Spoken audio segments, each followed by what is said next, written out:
This is Chicago's Police Memorial, a tribute to the city's fallen officers.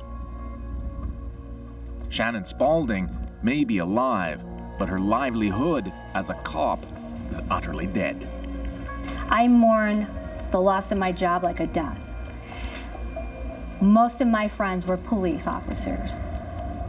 I don't have police officer friends anymore. It has changed my life drastically and not for the better. And I will never be the same. But I am not going to lose everything for nothing. She's emotionally wounded, suffering from PTSD and nightmares of being hunted and shot at, not by criminals, but by the crooked cops she exposed. Police talk about the thin blue line, that kind of commitment they share to protecting each other in the line of duty. But if a cop crosses that line by reporting a corrupt officer, that camaraderie vanishes. In fact, cross that line, and like Shannon Spalding, you may just find a target on your back. From the moment she entered Police Training Academy in Chicago, Shannon Spalding knew she'd picked the right job, even if some of the early lessons were troubling. And you're walking into the academy, and here you are looking at your instructors with great respect, and you're eager to learn how to be the best cop ever. And one of the first things they're telling me is if an officer writes down, once upon a time this happened, I don't care what really happened, that's what happens once it's on the paper. And you don't say a word about it, or your career's over. Spalding spent most of her career in undercover work on Chicago's South Side, gathering information from informants about drug dealers and the like. And it was on the streets of Chicago's South Side that she began hearing over and over about one particular drug operation. I discovered that there were police personnel, including supervisors, that were planting narcotics on innocent people and putting them in, falsely imprisoning them if they didn't want to pay a tax so that they could go free. They were also receiving regular payments from the drug dealers so that the drug dealers can operate their narcotics enterprise without fear of being prosecuted. The police drug ring was centered here, in what was the Ida B. Wells public housing, a warren of rat-infested high-rises. It's since been torn down, but at the time, at least a dozen officers were involved in the ring.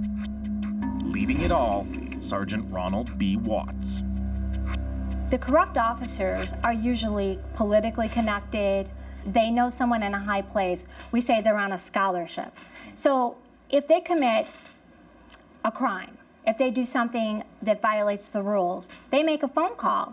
Then the paperwork that should discipline these officers is lost. It never happens. Spalding and her partner knew the rogue officers were protected internally, so they brought their information to an outside agency, the FBI, knowing the risk they were taking. I was fully aware of what breaking the code of silence would do. Not only did I break the code of silence by reporting internal corruption with other officers, I crossed the thin blue line. I went to an outside agency, the FBI, which limited the Chicago Police Department's ability to cover up the corruption I was exposing. So I slapped them twice. So began an undercover operation very few people at Chicago Police Headquarters knew about. For 3 years, Spalding and her partner worked the streets of the South Side to gather evidence of police corruption, but it all came to an abrupt end in 2010. The undercover investigation was called Operation Brass Tax. Brass referring to the bosses in the Chicago police force, tax referring to the tax they were collecting from drug dealers. Sometime in 2010, one of Spalding's bosses, one of the very few who knew what she was actually up to, made a terrible mistake. He blew her cover. So the moment that I realized that my cover had been compromised, It was as if I was free falling off the world's tallest building, knowing I had no parachute. The supervisors that should have been supporting me and who should have wanted the department to be ridden of these criminal rogue officers were the same officials that were going to the rank and file saying, don't work with her, don't trust her, you can't trust her, she's putting other officers in prison, you could be the next one. Where's that cop? Any cop anywhere will tell you when you're sent out to make an arrest, you need to know you can count on backup from other officers if trouble develops. It can determine whether you come home alive or not. That kind of backup was no longer available to Spalding and her partner. It's me, my partner, and 2 radios. The supervisor told me one day, the team is not going to back you up on the street, and I would hate to be the one to knock on your door and tell your daughter you're coming home in a box. The 2 officers were kicked out of the organized crime unit and assigned to a series of dead-end jobs. Then, one day, on the rooftop of the police garage as Spalding prepared to leave, a chilling warning from her boss. And he said, you need to wear your bulletproof vest coming and going from your personal car, arriving and leaving work, because if one of these bosses, and he named names, could take a shot at you across the parking lot, they hate you so much, they will. Trust me, wear your vest. You're in danger, and we can't protect you. Spalding and her partner tried to get authorities inside Chicago police to investigate the threats against their lives, but her bosses refused. So, backs against the wall, they took a chance and contacted a former cop. Pete Kokonis started his career with Chicago police as an undercover cop, just as Spalding had. By the time he retired, he held a senior post inside the Internal Affairs Division investigating police corruption. And he had a reputation for sticking up for the underdog. I met with her a few times and I interviewed her, and basically I interrogated her like I would anybody else. And I asked her the same question different ways. I got the same answer every time. I got the A to B to C to D. She never wavered. If this was a Hollywood movie, it would be like Training Day with Denzel Washington. The most ridiculous movie I ever saw about policemen. I mean, and, you know, they're turning a cop corrupt in 5 minutes. I wouldn't believe this kind of stuff would happen. But after 4 or 5 meetings, these 2 kids, it was so complicated that it would be impossible to make it up. You just couldn't make up stuff like this.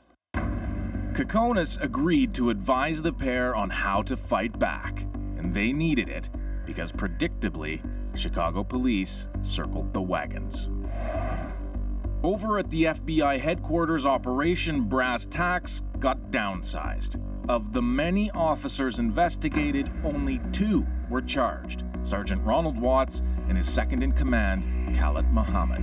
In the end, they were sentenced to less than 2 years. It was a very large investigation. It should have had at least 12 individuals within the department go to jail for approximately 30 years. And I say to the chief, why can't you go after these individuals? He says to me, because I made deals with the devil. And how in the hell am I going to explain knowing about this corruption or these officers' actions for over a decade without landing myself in federal prison? CBC5 investigates. Is the Chicago Police Department punishing, even endangering, 2 of its own? Those are the allegations in a lawsuit. Fearing what the rogue cops might do to silence them, Spalding and her partner filed a whistleblower's lawsuit against the Chicago police. They hoped it would protect them. They were wrong. You know, here my partner and I are on the media. We're on the 10 o'clock news. We're on the news. We're splashed all over every station. We're on the front page of the newspaper the next day. And we have to walk in to work and actually go to work and report to the bosses we have just filed a lawsuit against. They were so furious. They were so furious. And the retaliation that was covert and open at the same time was no longer covert. It was completely open. 5 months after Spalding and her partner filed their whistleblower suit, police hit back, filing a lawsuit against them. The charge, illegally recording police, a federal crime. I was detained, I was arrested, and I was told during this time that it could all disappear if I dropped my lawsuit. It'll all go away. But if you want to put Chicago police officers in jail, we can put you in federal prison. We'll see how you like it. What grounds? How can you do this to me? You have no evidence. Do you know what I was told? If top official bosses from the police department say you're guilty and you did this, we will make you guilty and you will go to prison. Police dropped the charges, but the very next day, Shannon Spalding applied for a medical leave of absence. In 2014, she turned in her badge and gun. It is going to affect me every day for the rest of my life because this is the job I loved. This was my heart and soul. And they took it from me. I was a really great cop. I did really good work. And because I chose to break the code of silence and do what every officer has the right to do, what every officer is sworn to do, because I upheld my oath. I was hung out at high noon in front of all the officers and made an example out of. A lot of the people that were involved in this harassment and this striking back at her have moved on to other places in law enforcement. There should have been an investigation instituted immediately, and these guys should have been investigated and either suspended or removed from this department. But nobody did anything. They figured, we'll give her some money and she'll go away and that'll be the end of it. That's not how it's supposed to work.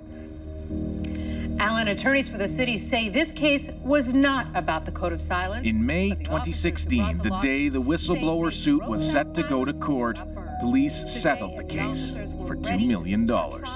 After lawyers' bills and taxes get paid, Spalding and her partner will each be left with a couple years' salary. And for Spalding, a new focus. This is no longer an investigation for me. It is a cause. Because I want to make sure that I never, ever see another officer walk in my shoes.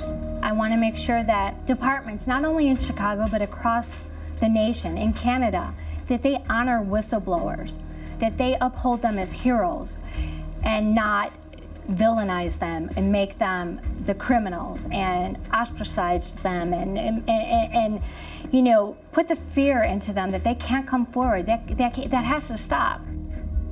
It is a call for police to remember. The thin blue line represents officers standing to serve and protect, even when that line gets blurry. Duncan McHugh, CBC News, Chicago.